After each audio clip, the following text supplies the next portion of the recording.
Jesus humilha o Satanás. Oh yeah. Começar com essa música porque ela combina muito com a resenha de hoje, a primeira resenha do canal. E não poderia ser sobre outra coisa. Vai ser sobre um livro de terror e vai ser sobre ele, o maior de todos, O Exorcismo da Minha Melhor Amiga.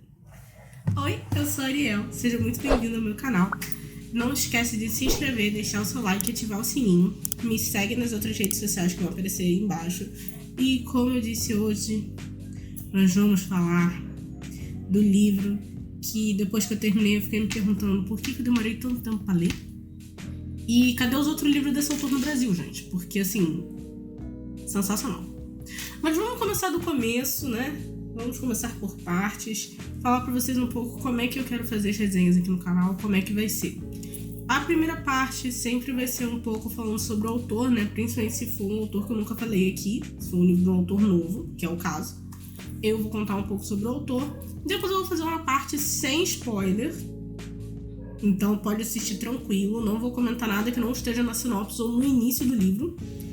E aí depois eu vou dar minha opinião sem spoiler também. E aí depois a gente vai pra parte com spoilers, onde eu vou comentar mais sobre algumas cenas específicas. Beleza? Então beleza. Falando um pouco sobre o autor, né, que é o Grady Hendrix. Inclusive, gente, essa capa daqui, milhões, melhor do que a gringa, inclusive. O Grady Hendrix, ele nasceu em Charleston, na Carolina do Sul. Que faz muito sentido porque eu acho que, se não todos, a maioria dos livros dele se passam no sul dos Estados Unidos e entram no gênero que eu já tinha comentado aqui por alto, que é o Southern Gothic, que é terror usando elementos típicos do sul dos Estados Unidos.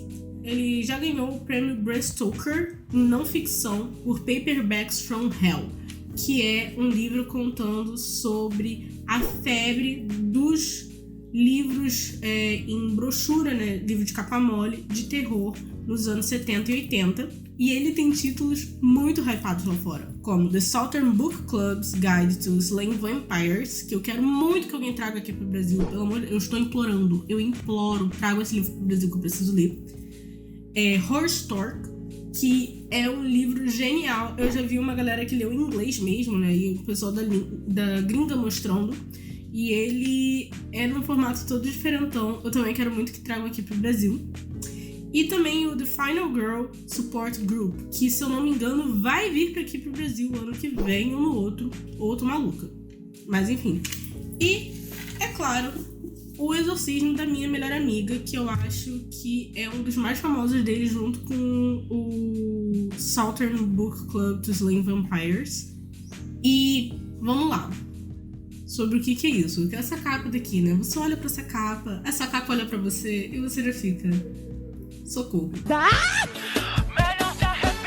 Mas o livro, na verdade, é um terror adolescente. E se você tá achando isso muito estranho, você não deve ter muito contato com terror, porque tem vários filmes e propostas de terror adolescentes, como Pânico, por exemplo. Pânico é um terror bom e é um terror adolescente. A lista de gatilhos vai aparecer aqui, junto com a classificação indicativa, quem publicou, todas as informações direitinho que a Gabi vai colocar pra gente. E qual é da história, né? O que é esse rolê do exorcismo da minha melhor amiga? O livro vai começar com a Abby, que é a nossa personagem principal, contando que ela tava dirigindo e de repente ela escuta a notícia que um homem morreu. E esse homem foi o cara que ajudou no exorcismo da melhor amiga dela lá nos anos 80. E sim, tipo, essa é a primeira página. Aí você fica... Pera, oi? o que está rolando? Então a gente vai voltar no tempo, lá pra quando a Abby era criança ainda. E a gente vai descobrir como ela e a Gretchen viraram melhores amigas. E depois vai passar um tempo, vai mostrar, né, a amizade dela se fortalecendo e tal... Até que a gente chega no outono de 1988. No outono de 1988, a Abby e a Gretchen, elas têm outras duas amigas, que são a Glee e a Margaret, e elas são, tipo, as 4 meninas populares da escola. E elas estavam na casa da Margaret quando elas têm a brilhante ideia de usar LSD. Eu falo que ensino médio, quando você é adolescente, você tem aquela urgência de fazer cagada. É incrível. Porque eu tô por aqui dessa geração mimada. A Margaret e a Glee conseguiram comprar LSD. E no início a Gretchen não tá querendo muito usar, que ela fica, ai, não sei. Mas ela acaba usando, as 4 usam e meio que não bate nada. Pelo menos, aparentemente, não bate nada. E aí elas estão na casa da Gretchen, os pais da Gretchen estavam viajando e ela tem uma casa enorme, né? A Gretchen é riquíssima, todas elas são muito ricas, tirando a Abby. Do nada, a Gretchen vira e fala: por que a gente não vai nadar pelada no lago? De noite. No, God, please, no! No! No! É nessa hora que você olha pra pessoa e você fala: isso vai ser um rolê do Kleber. Você sente o Kleber chegando. Se você não sabe o que é rolê do Kleber, vai ouvir mais de quando.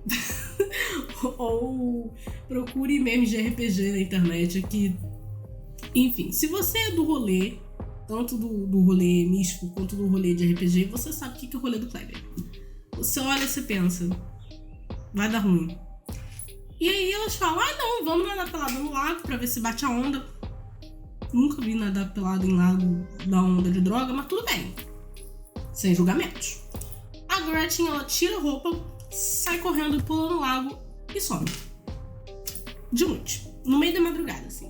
E as meninas vão pra floresta que tem na propriedade da Margaret procurar a Gretchen e elas ficam a noite inteira procurando e elas só acham a Gretchen na manhã seguinte, cheia de machucado, pelada, com cara de doente e muito, muito confusa. Nisso a Abby pega, leva ela pra casa e algumas coisas estranhas começam a acontecer com as 4, principalmente com a Abby e a Gretchen. Depois disso eu não posso falar muito mais porque é tudo spoiler. Mas gente, esse livro aqui foi incrível, era tudo que eu precisava e não sabia. Eu separei aqui alguns pontos positivos dele, né? Que algumas coisas que eu gostei muito. A primeira é a capa. O livro se passa, né? Como eu falei, em 88. E a capa tem várias referências aos anos 80. Várias. Desde o cabelo. Ai, sério. Essa capa é incrível. E o fato de ser capa dura também me faz ficar muito feliz. Porque, por mais que não seja o melhor estilo pra você ler, faz o livro durar muito, então eu gosto sempre quando eu vejo livros de terror em capa dura. Outra coisa que eu achei fantástica e que ajuda muito com a ambientação, né? É que todos os capítulos, eles têm essa fita cassete e o nome do capítulo é uma música dos anos 80. Inclusive tem playlist no Spotify, eu vou deixar o link aqui na descrição, que tem todas as músicas que aparecem aqui no livro, né? Todas as músicas que estão nas fitas. E outra coisa legal também é que as fitas têm lado A e lado B, se não me engano. Em questão de escrita, o Grady Hendrix mostrou que ele realmente é um cara que manja muito de terror. O terror é muito bem escrito. Não é aquele terror que te dá medo. Ele trabalha mais com a noção de nojo. Então, assim... E ele é conhecido justamente por passagens nos livros nojentas. No que eu falei do Southern Guide to Slaying Vampires, dizem que tem uma cena com baratas que é de revirar o estômago. Eu estou nervosíssima porque eu tenho fobia de barata. Mas eu quero muito ler esse livro. Talvez eu pule essa parte, não sei. E aqui não é diferente. Tem várias cenas assim que eu ficava... Mas tinha muitas cenas que eu ficava tensa. Eu não chegava a ficar com medo. Eu acho que talvez, como é um livro voltado para adolescentes, se você tá começando no terror e você for ler, você nunca teve contato com o terror e vai ler esse livro, talvez você fique com um pouco de medo, sim. Eu acho que é um terror que funciona bem para adolescentes. E ele consegue te causar espanto, te deixar surpreso, horrorizado, sem apelar muito, sabe? É de uma forma natural, quase. Parece que ele não tá nem se esforçando pra fazer você ficar com medo. E eu gostei muito porque foi o que eu falei. Às vezes eu leio alguns livros que parece que o autor tá fazendo um esforço pra tentar te deixar com medo. O Grady, ele faz isso naturalmente. É como se ele acordasse de manhã e falasse: quem eu vou assustar hoje? Outra coisa que é muito bom é o timing de comédia do livro. Gente, apesar de ser um livro de terror, tinha várias cenas que eram pra ser engraçadas e eu gargalhava rindo. Talvez seja um conceito um pouco estranho, mas existe um outro subgênero do terror que é um dos meus favoritos, que é o terrir. O terrir ele é mais comum em filmes, como por exemplo, A Morte Te Dá Parabéns, que é um filme de terrir muito conhecido. E também em séries como Scream Queens, que a primeira temporada é a minha favorita de todas. Tipo, pra mim é uma das melhores obras de terror de todos os tempos. O Grady também tem um timing de comédia muito, muito bom. Então ele consegue equilibrar muito bem esses elementos de terror, tipo, muito assustadores, com essas horas mais engraçadas, assim, que você dá risada, que você fica, mano, o que tá acontecendo aqui nesse livro? As referências do pânico satânico que tem no livro, que tava ali nos anos 80, foram muito, muito boas. A Abby, ela sofre bastante por causa disso, e também as referências em relação à crença da época, à religiosidade, e elementos da cultura pop que são perfeitas. Então, assim, a minha nota final para O Exorcismo da Minha Melhor Amiga foi 5 estrelas e favoritado. É um livro de terror que eu recomendo para todo mundo. E todo mundo mesmo, porque ele, como eu falei, ele não apela para fazer você ficar com medo. Então, ele tem classificação indicativa de 15 anos e ele pode tranquilamente ser lido por adolescente. Obviamente eu não recomendo pra gente muito mais nova do que isso, porque acho que a pessoa ainda não tá preparada pra ler terror. Mas assim, se você tiver 15 anos, vai dentro. Se você tem um filho que tá se interessando por terror, quer dar um livro pra ele, pode comprar O Exorcismo da Minha Melhor Amiga. E se você for adulto também, porque eu acho que as referências dos anos 80 são muito melhor aproveitadas quando você é adulto e você tá lendo, e você fica tipo, caramba, eu passei por isso daqui. Porque eu comentava com a minha mãe sobre algumas coisas que aconteciam no livro, e ela ficava tipo, nossa, isso acontecia muito na minha época, então eu dava muito uns rolês desse tipo. Não rolê da LSD, tá? Porque tem outros rolês que aparecem no meio. É aqui que eu encerro a minha avaliação sem spoiler. Então, se você não quer spoiler, beijo. Até o próximo vídeo, até semana que vem. Fica com Deus e cuidado com o caramunhão escutando Madonna do lado da sua cama. Agora vamos pra parte com spoiler, que é a parte que eu quero falar. Gente, esse livro tem cenas que eu fiquei chocada. Quando a Gretchen ela é possuída pelo Satanás, ela começa a ir atingindo os pontos fracos das pessoas. E o Grady fez isso de uma forma tão bem escrita que você vê que tem alguma coisa errada, mas você não sabe dizer exatamente o que tá errado. E quando acontece, te pega de surpresa num nível porque você tá pensando que é uma coisa e na verdade era outra completamente diferente. Então, por exemplo, o caso da Margaret.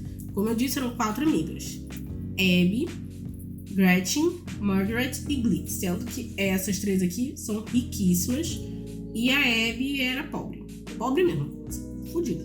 A Gretchen, a Abby, a Margaret, principalmente a Gretchen, elas vêm de famílias super conservadoras do sul dos Estados Unidos, que é uma crítica maravilhosa que o Grady faz também, porque o sul dos Estados Unidos é conhecido por ser muito conservador.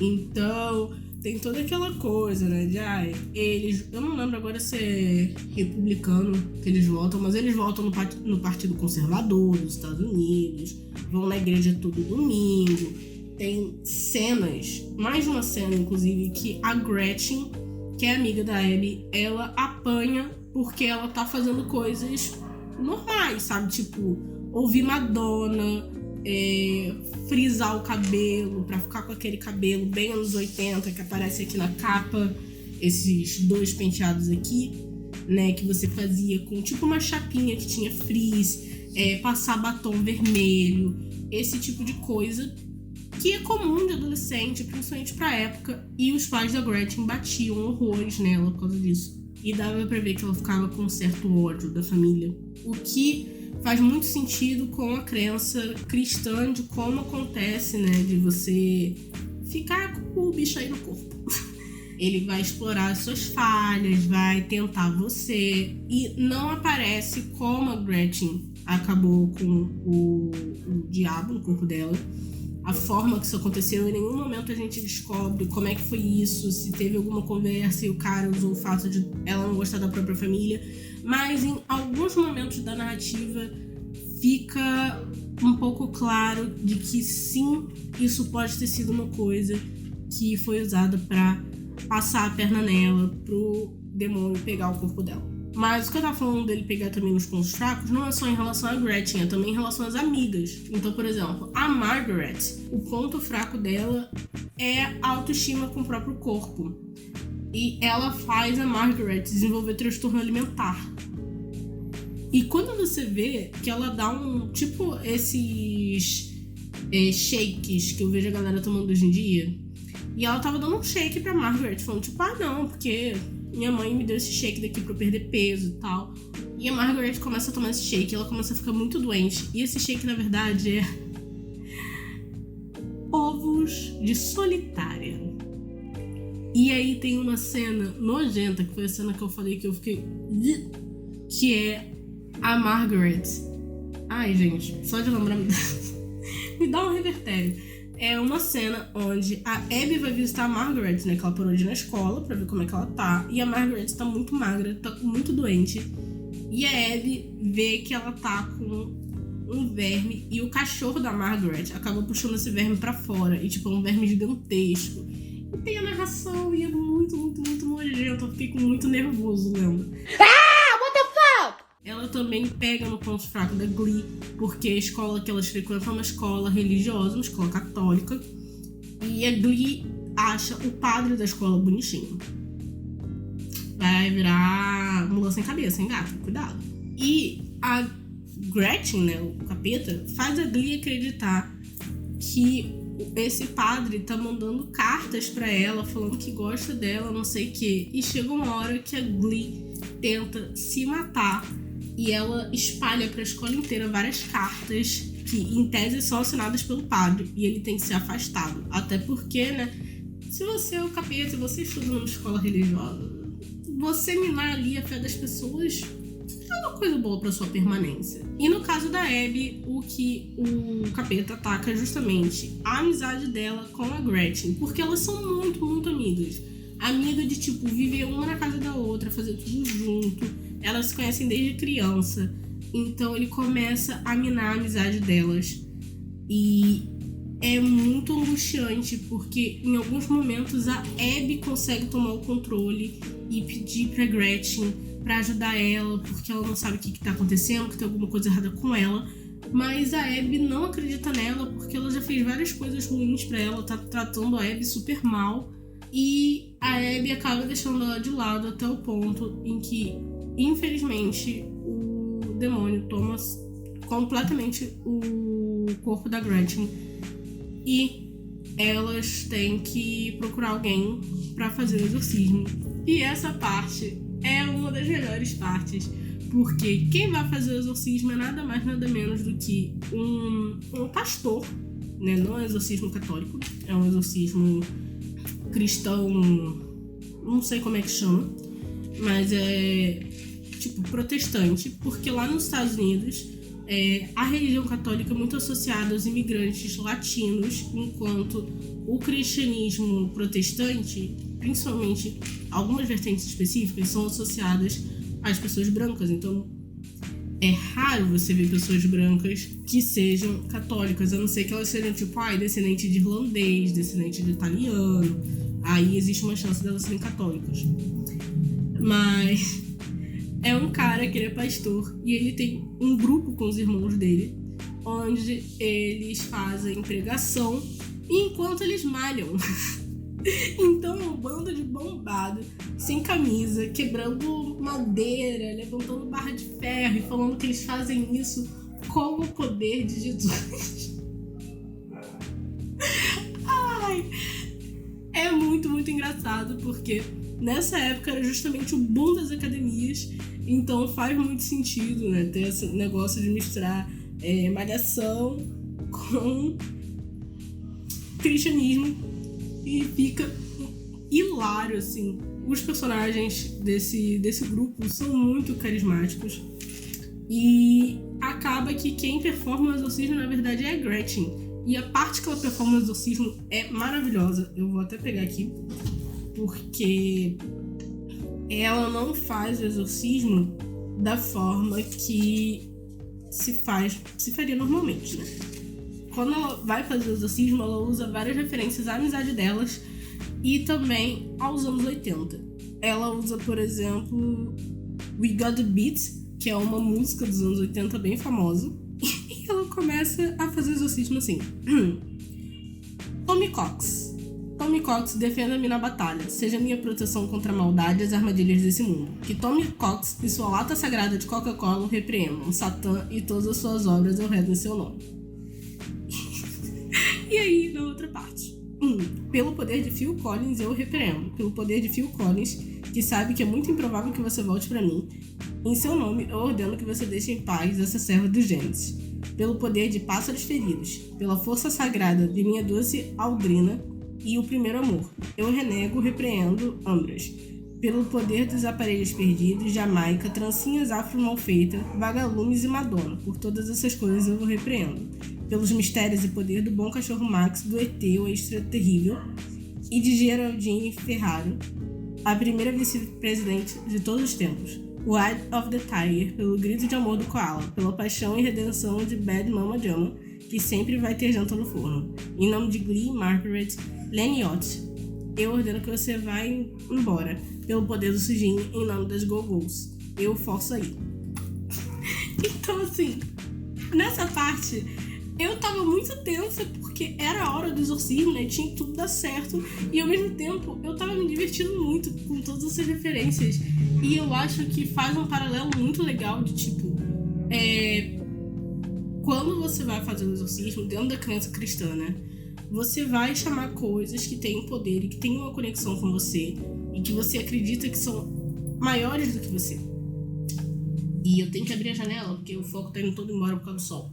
Quando ela vira e fala, por exemplo, ela invoca o nome da Madonna, não sei o que são ídolos pra elas, e elas passam várias partes do livro falando sobre todas essas bandas que falam aqui, e sobre as amigas, e sobre o cachorro.